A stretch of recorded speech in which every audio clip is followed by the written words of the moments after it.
Welcome to the Sound of Ideas from IdeaStream Public Media. I'm Stephanie Haney. Thanks for being with us today. No matter where you went to school, there was one task that probably united most of us in misery: homework. Maybe you remember staying up all night writing an essay on a Shakespeare play that you, of course, waited until the last minute to read. Thankfully for me, I had a younger brother who was also a night owl and never minded bringing me a pop at midnight for a little caffeine boost. Well, today's students are getting a helping hand in a very different way, with artificial intelligence. A report from the digital rights nonprofit Center for Democracy and Technology last year found in grades K through 12, 85% of teachers and 86% of students reported using AI in the classroom. Students can now use AI to summarize long reading assignments and even write entire essays for them. They can type a math problem or chemistry equation into ChatGPT or Gemini and have it solved instantly. No hour-long sessions with a study group needed. Educators and parents have mixed feelings about the prevalence of artificial intelligence in the classroom, as we explored in our show yesterday, talking to parents and educators about AI and the future workforce. It's even prompted the state's Department of Education and Workforce to require all public K-12 school districts to adopt official AI policies by July. So what do high schoolers think about AI? How is it shaping their learning and outlook on their futures? Reporter Anna Huntsman has been traveling to schools in Northeast Ohio to find the answer to that question, and she'll share what she's learned as we start today's show, which is a continuation of our week-long IdeaStream Explores Artificial Intelligence series. We have Anna with us in studio. Thanks for coming in, Anna. Happy to be here. Thanks for having me. Sure, we appreciate it.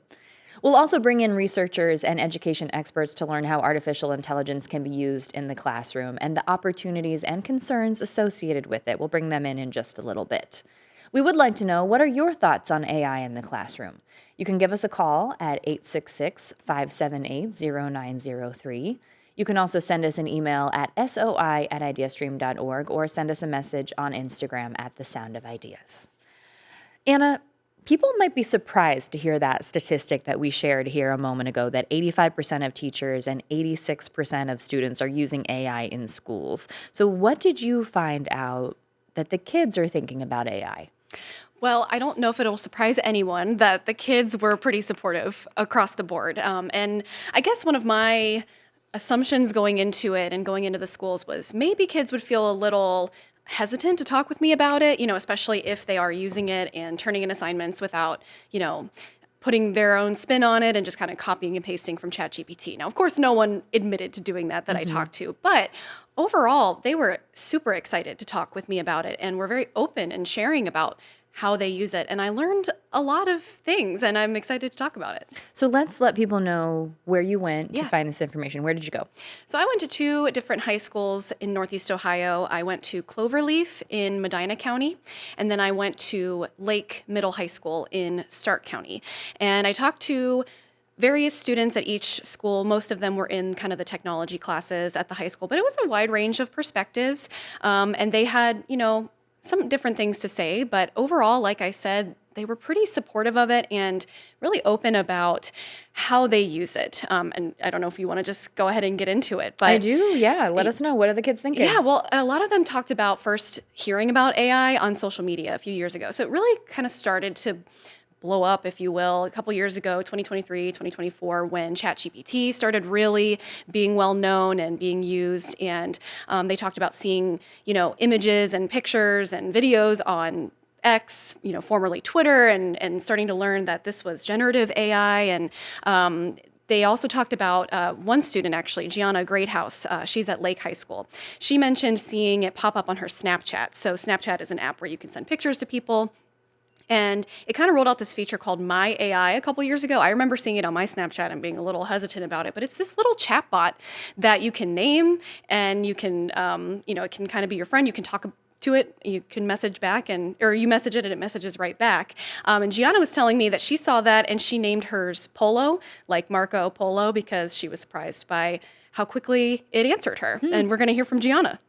I named mine Polo because I was like, every time I said anything, it just responded to me right away. So it was kind of cool to just have it answer any questions I had about anything. And it was almost faster than like Google or Safari. If I had a problem with math, but I didn't understand the process as much, I would send it a picture and I'd be like, explain the process to this like I'm It'd be like a 10-year-old. So like it would use like fun language and just kind of break it down easier than what my teachers were like initially breaking it down for me.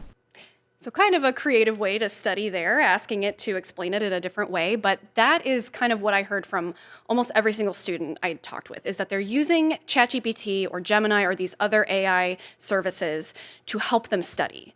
So it's less of, in their, what they told me, it's less of I ask them the math problem and I copy it down word for word and I turn that in. It's I can see the problem being spelled out for me, and it helps kind of teach them. So they're using it as a resource rather than just having it do the work for them. So other students talked about, they'll have it prepare a study guide for them. Or honestly, a lot of them were saying it's really helpful like after hours or on the weekends if teachers aren't responding to their questions as quickly, they can ask ChatGPT to explain a math problem for them. That's actually something I heard from Carter Hall. He's a student at Cloverleaf. He was talking about how he uses it to help him study. Last year, for chemistry finals, I would use it, say, give me a summary of every topic, and I would go in, say, can I have a practice problem of this topic? And it would give me that and give it the answer. It says, okay, that's correct. I think it's helpful in if you use it the right way, and it can definitely be abused, but it's just up to how you want to perceive it. So like I said, that's kind of what I heard from quite a few people, is it's helping them study, it's making them study guides, it's helping them walk through a problem or explaining a chemistry concept. And I felt myself a lot of the time being like, man, I wish I had that resource so that I didn't have to just bug my dad constantly to help me with my algebra homework. I'm thinking back to college when I took a physics class, very early, 8 a.m. fall quarter freshman year, and I couldn't understand what was happening, so I was calling back to my high school physics teacher for help with that. Mr. Van Way would have probably appreciated if I had access Oh my gosh, to AI. we gotta shout out Mr. Van Way. Oh my gosh, the best. Yes, the I had best, him the too. best. Oh, the best. That's right, Perry alumni, Yep. 330. Okay, so a lot of the students were talking about studying. What about actually in the classroom? Yeah, so as I mentioned, a couple of students I was talking to at Cloverleaf, they were in the AP Computer Science class, and so they're using it a lot, and we'll hear a little bit later when we talk kind of more at the teacher angle. Their teacher is really supportive of it and uses it quite a bit. In the Lake High School classes, they also mentioned some different projects that they do. So maybe they were talking about different games that they kind of do where ChatGPT helps them guess something and they try to kind of trick the AI. So they're using it in that way. But John Moorhead at Lake, he talked about actually kind of an interesting project from his career tech class. We did an AI project where we made our own AI a couple years back. So there are different websites coming out where you could create different things, or we had to code it ourselves. It was a lot of fun. I made a study tool. At the time I was taking AP US history, and I made big exam review tool for that, and I downloaded all the information into it. It was pretty cool. Just making their own AI. That's pretty impressive. Making their own AI, making their own study guides. I mean, it's, it sounds kind of fun and allows them to be a little bit creative. And a different way to engage with the material. Yes. It seems like trying to create these tools that will help you then recall. Yeah. Now, Anna, the report from the Center for Democracy and Technology also found that 50% of the students surveyed felt using AI in class made them less connected to their teacher, and 70% of the teachers worry that AI weakens important skills needed to learn. Did anyone you interviewed talk about concerns along those lines? Teachers definitely echoed what you just said of being kind of concerned that it's making it, a little bit easier for students to do their tests and things like that rather than actually learning and conceptualizing the material. But overall, from the students, I didn't hear a ton of concerns. There were some here and there. In fact, one of the students I talked to, Jay Hall Buddy at Lake, he said a couple years ago when it first came out, he was using AI all the time. But recently, he's had some ethical concerns, and he's cutting back. I feel like it's unethical to be using it to do a lot of the thinking. I think it's fine to use it for purposes like finding sources and trying to find information faster, but I don't think you should use it for any creative purposes or any of the stuff you should be thinking about yourself. What kind of made you come to that thought? When I started realizing that it's taking a lot from artists and writers and just people in general on the internet, that's when I started to think that maybe we shouldn't be using it for stuff like that. All right, what do the teachers think about the students using AI? I've kind of alluded to it quite a bit, but I talked to a teacher from Cloverleaf. This is Jim Vaughn. He teaches AP Computer Science, and he is really supportive of having his students use AI. He actually encourages it. Teaches them it's not always right. That's the thing. I guess I haven't mentioned that yet. It's not always right. So artificial intelligence, ChatGPT, sometimes comes up with some weird things, but he's teaching them how to use it because he doesn't think it's going away. It's here to stay, so we might as well. I think we should be using it all the time in class to teach the kids how to use it. But we're not there yet. But I think if I use it all the time, at least I'll know more to talk to them about it, and also influence them on how to use it. Where it is now, though, you have to, like, especially coding is a good example. If you ask it to code something, it knows what the code looks like, and so it'll give you something that could be right, or it might just make up some stuff in the middle of it. And so if you know how to code, I can look and pull that out, where the kids don't know, so they might turn something in that's ridiculous, but they don't know the difference yet. So it's a good tool, but you still have to know what you're doing to tell if it's correct. The principal at Lake High School was kind of a little less gung-ho about AI, and he mentioned that he's hearing a lot of concerns from particularly English teachers about AI. I'm a little afraid, and I don't know if this is a valid fear or not, that it'll create a little bit of a laziness when it comes to creativity or original thought. Where they can always go to AI, or they can go to ChatGPT or any of the other venues available, and it's kind of a rescue for something where they're stumped. The biggest concern seems to be coming from our English classes and writing essays. The only workaround that I can see, and again, I'm not as well versed as some, is go back to the old way where they got to write it by hand. Scary. Yeah, you might get a cramp. Yeah. Okay, how is AI affecting the students' career goals, Anna? So I heard a few different things. Some of the students were like, I don't really think about it. I mean, I'm going into nursing, so, that's fine. Or a couple different things. But I will say I heard from Owen Rubes at Cloverleaf. He really wants to get good at AI because it might be helpful in his field. I want to go into aerospace engineering, and engineering I feel like could definitely use help from AI, so like it can help come up with creative designs or automate different processes that you would need. I think it would definitely be very prevalent, and I feel like getting good and comfortable with using AI would definitely help me more than hurt me. One student at Lake, though, Olivia Dreher, mentioned that she does have some concerns when it comes to her career goals and how AI could affect them. My definite concern is how it's taking over jobs for the future. Like my class, we're all getting ready to go to college, and I've talked to so many people that have said, what do you want to do with your life? And at this point, I'm like, I don't know, because I have to choose something that I like, and I also have to choose something that AI is not going to take over in 50 years. So it's really hard to think about that for your future. Very interesting to hear from those high school students, Anna. Thank you for sharing that part of this with us. Absolutely. It was really fun and great to talk with them. All right, Anna, we're going to have you stick around, and we're going to bring in experts into our conversation now. So, Anna, please jump in as we bring the experts into the conversation if something comes to mind. We'll invite now Dr. Lauren Angeloni, Associate Professor of Science Education and Instructional Technology at Xavier University. Hi, Lauren. Hello. Thanks for having me. We also have Dr. Adam Lockwood, Associate Professor of Psychology at Kent State University. Hi, Adam. Welcome to the Sound of Ideas. Hey, thanks for having me. And finally, Dr. Joseph South, Chief Innovation Officer at the International Society for Technology and Education and Association for Supervision and Curriculum Development with ISTE and ASCD. Hi, Joseph. Hi, that's a mouthful. Glad to be here. It sure is, and we appreciate you being here. All right, Lauren, we'll start with you now. You took a sabbatical recently and went back to a 6th grade classroom to teach, and you used AI in that classroom. So tell us why you made that decision and how you used it. That's correct. So this was fall 24, I went back to teach 6th grade, and really I was just going back because I wanted to reconnect with the K-12 classroom as a teacher that had been out of the classroom for over a decade, teaching college students how to be teachers, right? And so much had changed with technology that I was really interested to see what had happened.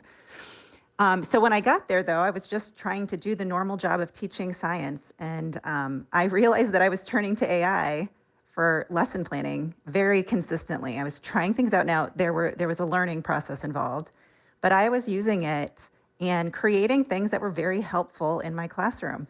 And what was extra interesting was that other teachers really weren't using it and they were sort of suspicious of my use of it.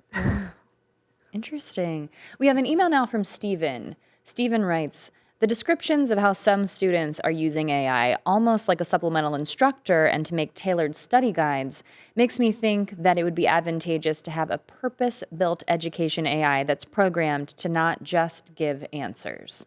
So in light of that comment from Stephen, thank you for sharing. Joseph, I'll ask you, your organization provides resources to schools about using AI in the classroom. So from your perspective, what does safe and responsible AI use look like in learning and professional development? Yeah, so I actually really appreciate that comment from Stephen and agree with Stephen that the best AI we can use in schools is purpose-built.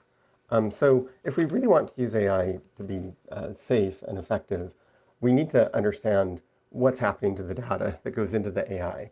There's a lot of concern when the data that we enter, when the students' responses are actually used to train the model. That's something that a lot of people are pretty uncomfortable with. But when companies make tools specifically for education, they tend to address those issues and they turn that off and make sure that the data stays in the district or in the school. We also need to make sure that the data is secure.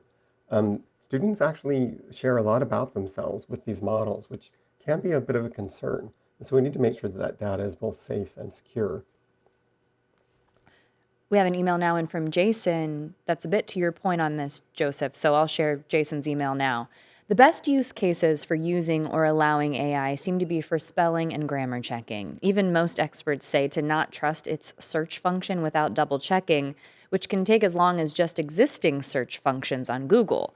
Jason writes, I worry that the AI industry is making a lot of promises the blockchain did a few years ago, and we are letting the industry test and learn from our children. Jason, thank you for sharing that perspective. And Adam, to bring you into the conversation now, you've published research about some of your ethical concerns about AI and its biases. Can you tell us about your concerns? Sure. And I want to try to be balanced and note that, AI can be very revolutionary and help education, but it can also be harmful. And it really comes down to implementation by educators. But there is a lot of concerns. And I think you mentioned bias.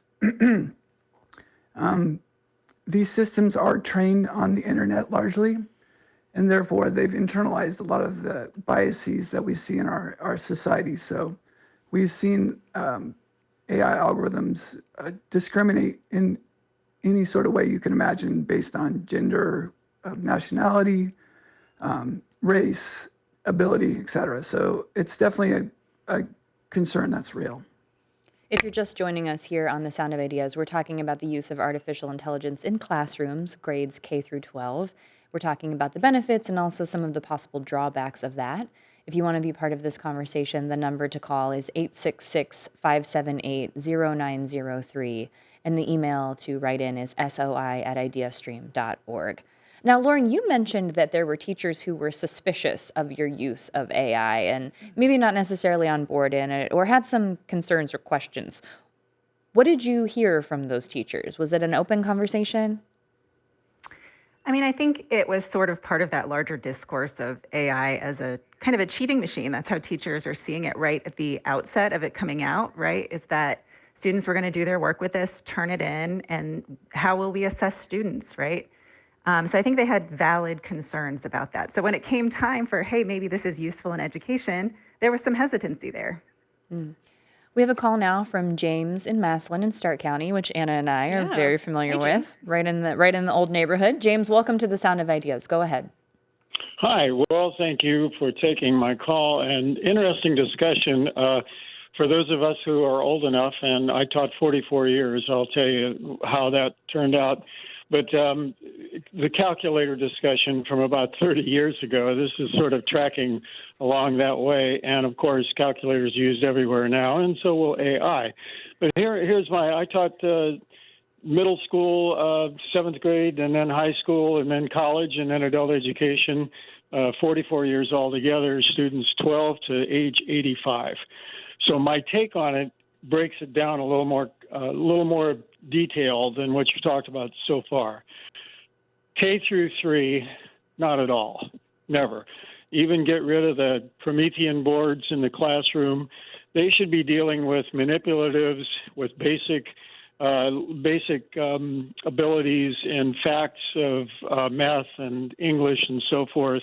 They just shouldn't even be thinking about that. They're going to get enough on their pads at home and their parents and everything else to be introduced to it. And I don't think the school needs it K through 3. 4 to 6, you introduce things like that. You introduce it and start to tell them how it's used properly. Some are going to use it, some aren't going to use it. And that's okay. Same with calculators. 7 through 12, hands off. Basically, you give them instruction you can. They are going to learn how to use it properly. In fact, AI will teach them how to use it properly, how to find things that are factual, how to find things that are not factual, how AI will cruise the internet and pull out some things that are inappropriate or just wrong. And they will figure that out, and they will use it properly.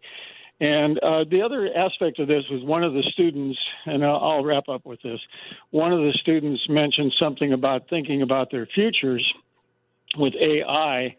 And of course, they're going to need it. Even if they go into underwater welding, they're going to be using AI. So once you get to the secondary level, it has to be used, it has to be implemented. There's no question about that. But the students are going to learn the correct ways to use it as long as they're guided properly by the teachers. But the most important thing, K through 3, basics, basics, basics. Just give them chalk and a piece of slate. We appreciate you calling in. Thank you for sharing your experience with us, James. Joseph, let's talk a little bit about something that kind of piggybacks off some of the things that James was saying there. How might generative AI impact children's cognitive growth, in terms of independence, critical thinking, problem-solving skills? Do we know enough to be able to know what impact that might have? Well, so we're actually just getting early studies on this, and I would describe them as inconclusive. There's a very loud contingent who feels like AI is leading to cognitive laziness, but there's other studies that really show the opposite. And I've read a number of them, and what it comes down to, as far as I can tell, is how it's being implemented. If you just hand an AI to a student and say, go do schoolwork, you will find that they will put a punch of the cognitive load onto the AI. And, why wouldn't they? It's really convenient, it's really smart, and it can do a lot of the things that are hard to do. But if you give them a little bit of structure and say, hey, why don't you use AI as a reader for your essay and have it give you some feedback on whether the essay covers all the topics well, where you might need more evidence to support your arguments. When you use it that way, it actually becomes a cognitive assistant and helps the student think more deeply about the material. And so while if you just turn people loose on a plain vanilla AI that has no optimization for a K-12 environment, or if you don't give them any guardrails, then yes, it will definitely lead to cognitive laziness. But if you do put those in, it can actually be really powerful and actually increase their critical thinking abilities. I want to remind our audience we are talking about artificial intelligence use in classrooms K through 12, the potential pros and the potential cons of that. The number to call in is 866-578-0903, and you can also email us at soi@ideastream.org. We have an email now from Jeff, a former teacher in Moreland Hills, and Jeff writes, how do educators, and perhaps more importantly, schools of education that prepare teachers, decide how AI is to be used in the classroom? Have any best practices emerge, or is it moving so fast that teachers are making it up as they go? Lauren, I'll ask you, you had experience recently using AI in the classroom. What do you think about some of the tools teachers are using? Have any best practices come up for you?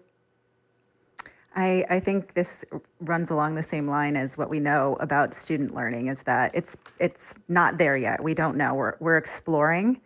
But there's some really interesting work. There's one article that has been helping me think about using AI in my own teacher education classroom by Wen and Wen from the Contemporary Issues in Technology and Teacher Education Journal. And what they did there was kind of map out what these pre-service teachers were doing with AI to create a unit. And what was really interesting was that it was this very recursive process, right? They'd put in a prompt to AI, they'd, change the prompt, they'd Google something, they'd add something from their own teacher education program, their own thinking into it, and they would really use it in a recursive process, right? So no one was putting in, hey, give me a unit on the rock cycle and handing that in. They were using it in this really complex way to help them think through it. So I do think there's some potential in understanding better how we can use it to support our learning and to support our creation of products for the classroom.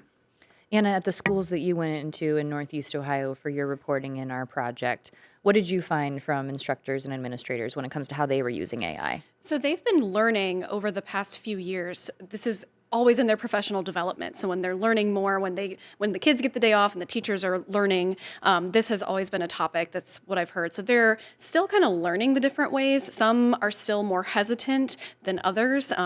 We heard before from having a unit on students creating their own AI. So they're using it for projects, but I also heard that they're using it to help themselves with lesson plans. So it makes a lot of the administrative tasks go a lot quicker to just kind of ask AI to make those for you. And it seems to save them time out of the classroom. That hesitancy that you mentioned, Anna, I don't know if this was something you were able to get into with people, but is that hesitancy being respected, or is there kind of a sense that teachers really kind of have to get over that hesitancy and get into it? I got the sense that they kind of are not necessarily feeling like they have to get over it, but we keep hearing in this conversation that it is the future and that, we could be doing students a disservice if we don't recognize it and at least try to help them figure out how to use it and the best ways to use it. So again, I think the most hesitancy I heard was from English teachers because they're you have to use critical thinking and you have to absorb the material that you're reading to write an essay. And I think actually Joseph South, when I was talking with him previously, he mentioned that it is making it a little bit harder to find out when students are cheating and the plagiarism aspect. So it's not necessarily making it like more students are cheating, but it's harder to catch them cheating at this point because of generative AI. Okay. We've got an email now from Sean. If I can, go ahead, please, jump in. I just want to jump in on that. There's actually a really important study by Stanford over the course of a decade where they measured the degree of cheating in school. And that degree of cheating has not changed since before AI was introduced and after AI was introduced. And so sometimes we think, oh, there's so much more cheating now that AI is here. It's just not reflected in the research. However, as she just said, the quality of the cheating has gone up. So it's harder to detect. Well, they're learning something, even if it's how to cheat a little bit better. Yeah. I'm just kidding. Obviously, we don't want that. We do have an email from Sean now. So Sean writes in, how do we reconcile the massive amount of resources required to run AI systems? Bitcoin already uses more energy than most countries. AI is rapidly headed in that direction. Is this really the best way to approach the future? Adam, I'll direct that question to you in terms of the ethical considerations of the widespread use of AI in classrooms and elsewhere. Sure. I mean, that's a legitimate concern.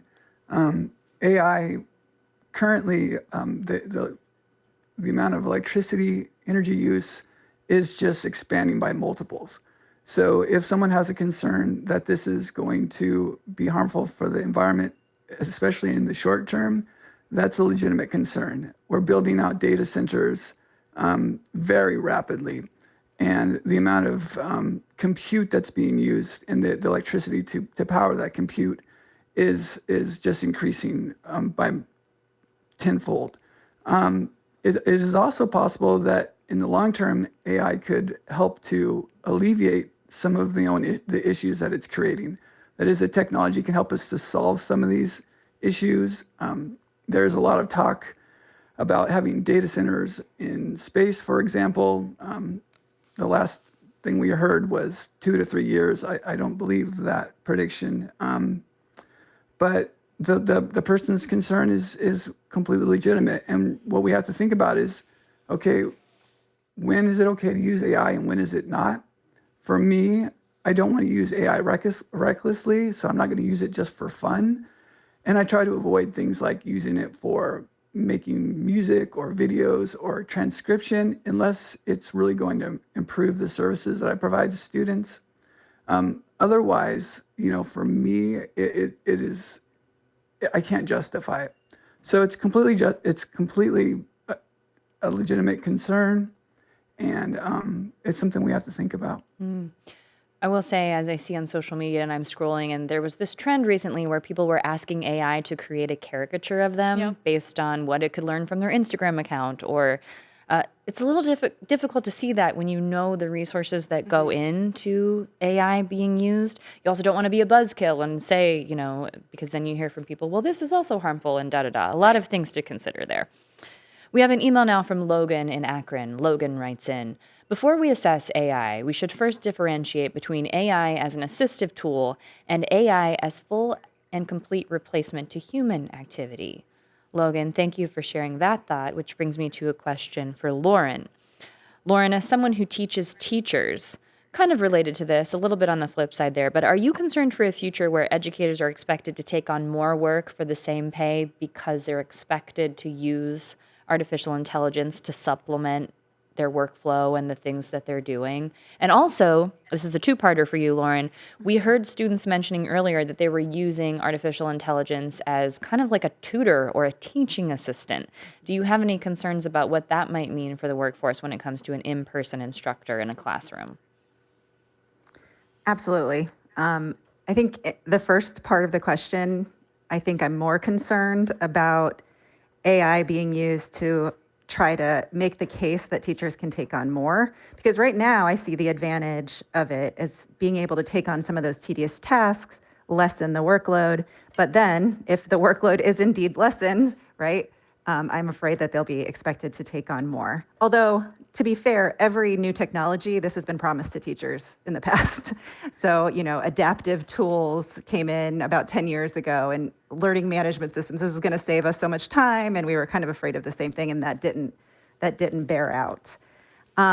So in terms of teacher or AI taking over for teachers in general, there is one school out there in the news where there are no teachers and it's just AI tutors. So I'm kind of curious how that will end up. But I don't think, I often use a quote from Twitter years ago in my instructional technology classes that if a computer can replace you, it should.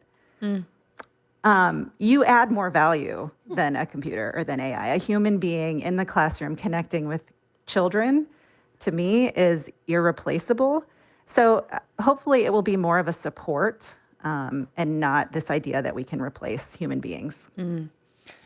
That's an interesting statement there. If a computer can replace you, it should. I don't know why, but I got a little bit of chills hearing that. Yeah, I did too. I felt a little freaky. It's startling to my students to hear that.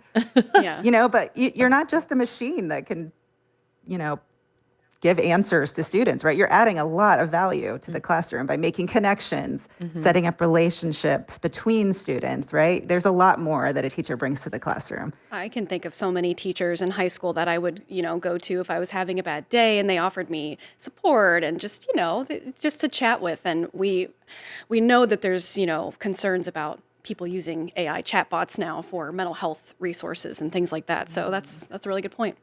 That's something we'll actually be talking about tomorrow on The Sound of Ideas. Shameless plug. Right.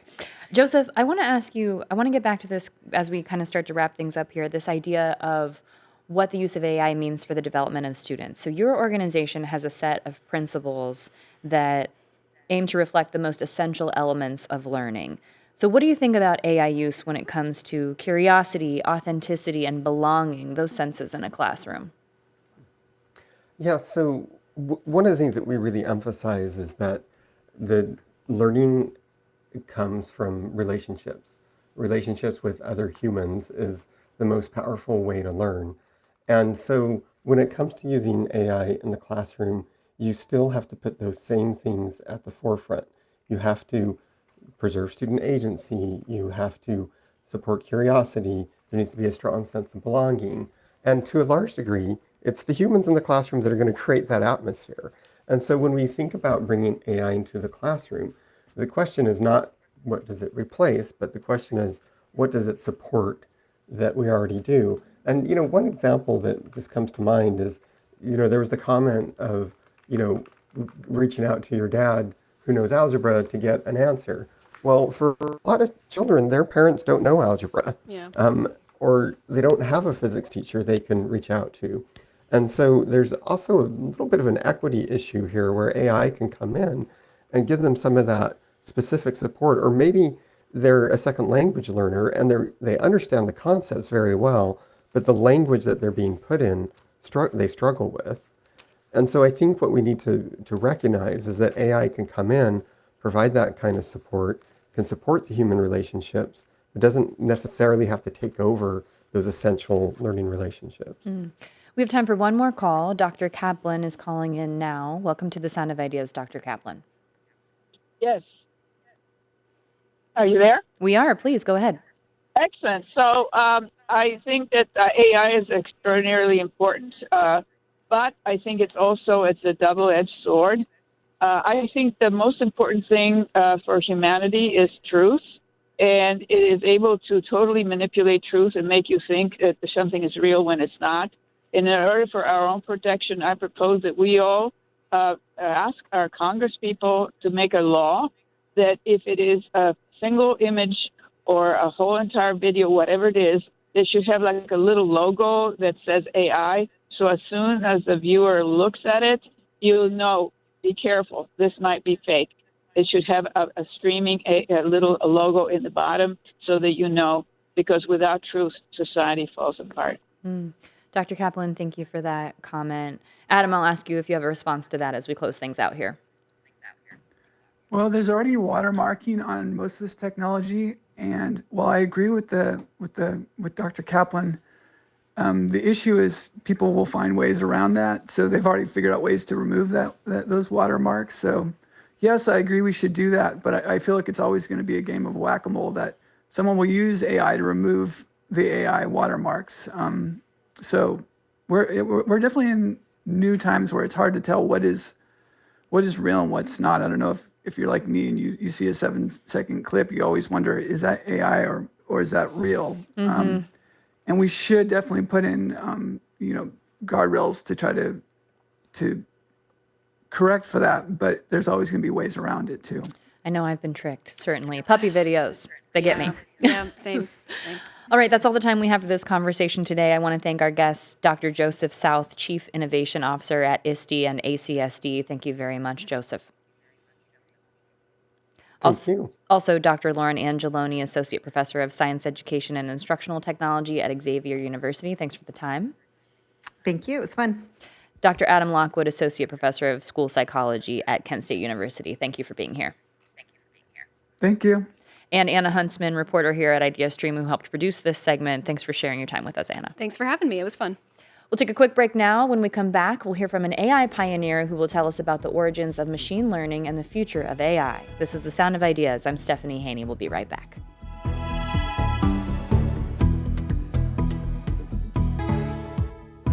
You're with The Sound of Ideas from IdeaStream Public Media. I'm Stephanie Haney. Thank you for staying with us. Early research in artificial intelligence used the human brain as a model for building machines that could understand language, today's large language models, or LLMs. Computational neuroscientist Dr. Terry Sejnowski at the Salk Institute in San Diego is a pioneer in the field. He spoke with IdeaStream's Jeff St. Clair about the links between human and artificial intelligence and the push to build even smarter machines. We can't take your calls right now, but we welcome your questions and comments. You can email us at soi@ideastream.org. Here's that conversation. We're speaking with Terry Sejnowski. He is a pioneer in the field of computational neuroscience. Dr. Sejnowski, great to have you along today. Great to be here. Are you originally from Cleveland? I indeed am a Clevelander. I was born in Cleveland, went to high school, college, and left when I was going to graduate school at Princeton. So you have cred here. Right. I want to begin talking about your new book. It's called ChatGPT and the Future of AI, the Deep Language Revolution. I want to talk for a minute about the GPT part of ChatGPT. What does that stand for, and what does it mean? That's an acronym for a generative system that can generate output, not just recognizing, but also creating its own output. Stands for pre-trained, and this is a big difference between the large language model and humans, for example. All the learning takes place long before it gets put out into the public, and it takes a tremendous amount of computing. The largest language models now take hundreds of millions of dollars of computer time just to train them. They're that big. Once that's done, you do a little fine tuning, and now it doesn't learn anything new. So you can talk to it, and it won't, it may explain something to it, but it's going to forget it, right? Everything stops, and there's no new learning taking place. And finally, T stands for transformer. And that was the name of the architecture that was, it was 2017. It was a group from Google that wrote this paper. It was called Attention is All You Need. And attention is a part of the transformer. And it's a part of the transformer that helps it keep track of everything that you said in your dialogue. That is something that we know the brain can do. And they did that. They put that into a generative model. And this is the amazing thing. Guess how it was trained? It was trained to predict the next word in the sentence. That's all it did. And if you want to be able to predict the next word, you have to understand something about the meaning of the word, right? How it fits into the sentence. So it actually had to figure out internally how to represent meaning. And that's the real trick. How does your experience in neuroscience and understanding the brain help you to develop these neural networks for AI computing? This is really a new era. The revolution has taken place both in AI simultaneously with neuroscience. And so the two now are really converging. So this is really exciting. So we said, well, let's pop the hood and see if we can learn from the brain, whether we can understand the principles and incorporate them into the smaller neural networks. Now, what we didn't know was how well it would scale. And by that, I mean, if the network gets bigger and bigger, does it get better and better? Can it solve bigger and bigger problems? I have to say, I calculated a rough idea of how much computational power there was in the brain, and I predicted it would be 2015 when Moore's law, which is the exponential growth of computing, it doubles every 2 years. Well, I figured by 2015 we should be close to brain scale. And sure enough, in 2012, Geoffrey Hinton was able to solve a very difficult problem in computer vision, recognizing objects and images invariant to the position, size, and rotation. That was a very difficult problem, and he showed that a particular type of neural network called the convolutional neural network was able to solve with the largest existing database, 20 million images. He was able to show you could learn how to do that as well as a human.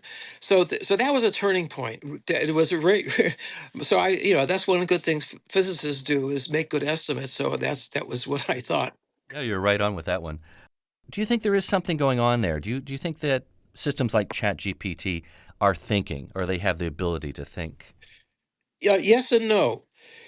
I think that there are some aspects of the behavior which are undoubtedly something that you would call thinking. There's no doubt about it. In other words, I think it can't answer your questions unless it understands the question. I just don't see how that could be done without having what we call understanding.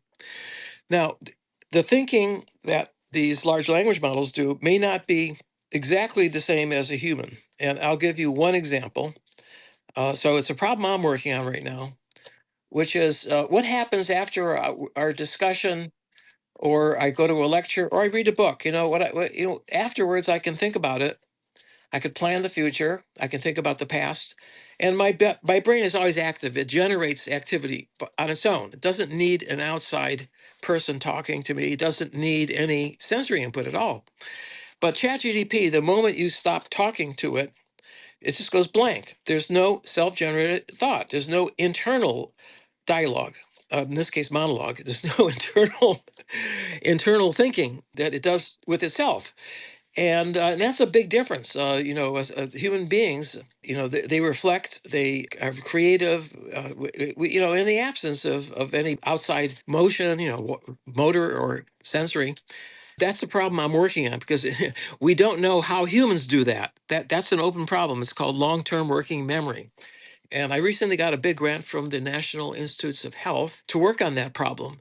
And I think that if we could understand how the brain does that, we should be able to transplant that into a large language model. And do you see that happening someday with the large language models, that they might gain a sense of self, get that internal dialogue you're talking about? Things are moving so quickly. I mean, I just can't believe at the rate things are moving. I would say that it's inevitable.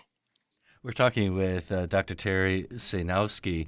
He's author of ChatGPT and the Future of AI, the Deep Language Revolution, a computational neuroscientist at the Salk Institute in San Diego. Are you at all worried about where AI is heading and maybe what safeguards should or should not be put in place? This is an issue that a lot of people in AI are concerned about. And a lot of work is being put into to put in guardrails to prevent these large language models from saying things that are inappropriate, improper, or misleading or hallucinating. Right? These are known problems. However, we are at a stage right now which is very early, very early. In fact, compared to, say, airplanes, it's at the Wright brothers stage, when we just off the ground. And the last thing that the Wright brothers were able to do was to control the airplane, to point it in the right direction without crashing. Right. And that's where we are. We have this, we've got off the ground, but we don't know how to control it. So that's where we are. But these are technical problems, and the engineers are going to solve them.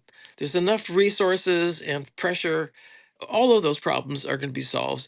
Now, the real concern, and my good friend Geoffrey Hinton, of course, is the one I think who has really articulated this in a way that is compelling, is that at some point it will become smarter than we are.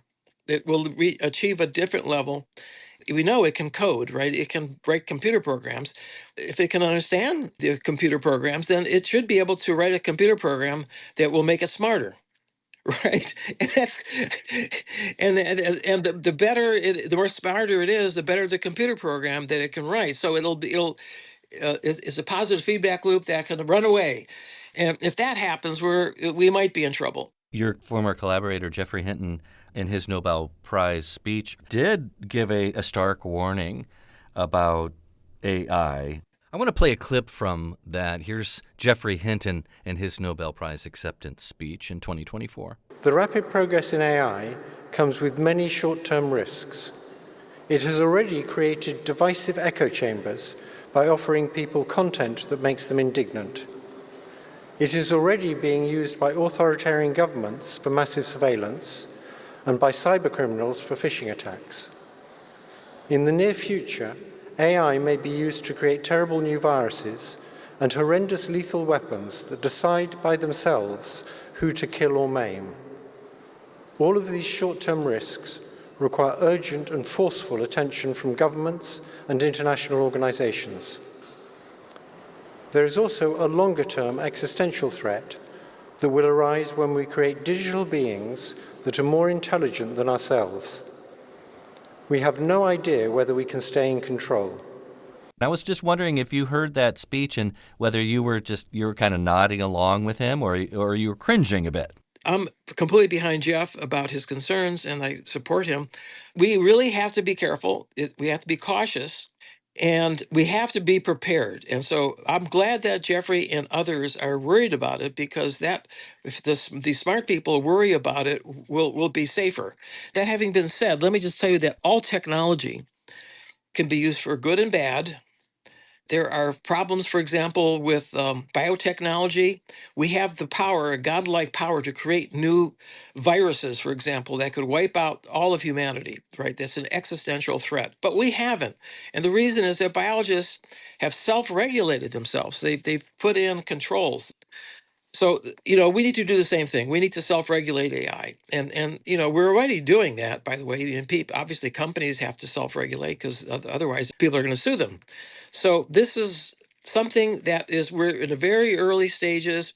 And something to keep in mind is that the real unintended consequences, we don't even know what they are yet. Both, on the benefit and risk side, we don't know what those are. The actual ways that they can be used will unfold in the future. And if we regulate it too prematurely and prevent ourselves from getting to that point, we won't know. We won't know what might happen going in both directions. We've been talking to Dr. Terry Sejnowski. He's a pioneer in the field of computational neuroscience and author of the book ChatGPT and the Future of AI, the Deep Language Revolution. Dr. Sejnowski, thank you so much. Oh, it's been wonderful. Thank you. Again, that was AI pioneer Terry Sejnowski and IdeaStream's Jeff St. Clair. We have a transcript of that interview on today's show page, which you can find at ideastream.org/SOI. That'll wrap up the show for today. If you missed any part of today's show, you can hear a rebroadcast tonight at 9 on 89.7 WKSU. And you can find every episode of The Sound of Ideas wherever you get your podcasts, and you can watch on our YouTube page. To get the last word on today's topics, you can email us at soi@ideastream.org or leave a comment on Instagram. We're at The Sound of Ideas. Yesterday, we kicked off our week-long reporting project focusing on artificial intelligence with a conversation about how it's reshaping the future workforce. Renee from Lyndhurst said, "I don't think people are considering the existential threat of future jobs. One of the guests suggested that their student go into coding, but that's a field that's losing a ton of jobs. This is a bigger problem than we're realizing." Thanks for letting us know your thoughts on that, Renee. Now, tomorrow on The Sound of Ideas, we'll dive into AI and mental health. Some people are using chatbots for social connection, others as replacement therapists. But when does it go from helpful to harmful? We'll find out from experts, and we want your thoughts too. I'm Stephanie Haney. Thank you very much for keeping the conversation going. We'll see you back here tomorrow on The Sound of Ideas.